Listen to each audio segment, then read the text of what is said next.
All right, let's simplify some radicals. So the first radical we're going to simplify is the square root of 20. The square root of 20 can be written as the square root of 4 times 5. Right, so I can write this as the square root of 4 times the square root of 5. I can take the square root of 4. Square root of 4 is 2, but I can't take the square root of 5. So my answer to the square root of 20 is 2 square root of 5. 2 square root of 5 is the simplified form of the square root of 20. Right, let's do another one. This time let's put some letters in there. All right, so let's say we've got the square root of 45x cubed y to the 4th. All right, so the square root of 45 can be written as the square root of 5 times 9 times x cubed times y to the 4th. I'm looking for numbers I can take the square root of. I'm looking for two things. I can take the square root of 9 because 9 is 2 3s. So I'm looking for 2 of the same thing, and then I can take the square root of that. So I can take the square root of 9, that's 3, but I can't take the square root of 5. I can take the square root of x cubed. That's going to be x because there are 3 x's. So 2 of them make x squared, and I can take the square root. I can take the square root of y to the 4th. There are 4 of them, so I have 2 pairs, which means I can take a y squared out. But underneath the radical sign, I have a 5 and an x left because I could not take the square root of 5, and I had 1 x left over. So this is the simplified form of the square root of 45x cubed y to the 4th. All right, so let's do a cube root. You can also simplify cube roots. Let's do the cube root of a number first. 1,080. I want to do the cube root of 1,080. Now, remember that you can always start with a factor tree. So 1,080 can be written as 108 times 10. All right. Now, 108 is a number that's divisible by 9.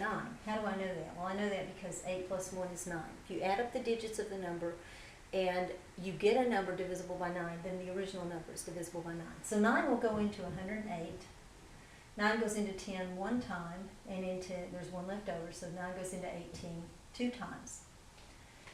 All right, and then 12, of course, is 4 times 3. So when I'm looking at cube roots, I'm going to go ahead and break this down so that you can see 9 is 3 times 3, 4 is 2 times 2, 10 is 2 times 5. All right, so I can rewrite the cube root of 1,080 as 1, 2, 3 2s, 1, 2, 3 3s, and 1 5. So I can pull a 2 and a 3 out. Now when you pull the 2 and the 3 out, you're multiplying those. So I have 6, but then I can't pull the 5 out, so he stays under the radical sign. So I have 6 cube root of 5, and that's what the cube root of 1,080 simplifies to. All right, so let's do one more cube root. Let's do one with letters. And let's do a negative number.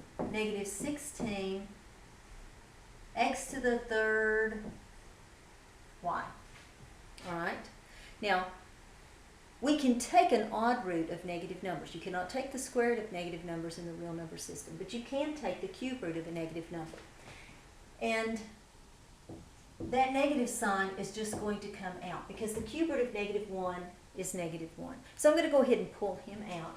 The 16 I can write as 2 to the 4th. So I've got 2 to the 4th x cubed y. All right, well, I can take the cube root of 2 to the 4th, but I have a 2 left over. So I'll have negative 2 on the outside. I can take the cube root of x cubed. Gives me an x, but I can't take the cube root of y. So on the inside, under the radical sign, I'll have the extra 2 and the y left over. So the cube root of negative 16x cubed y simplifies to negative 2x times the cube root of 2y. All right, in the next video, we'll look at rationalizing when we're simplifying our radicals.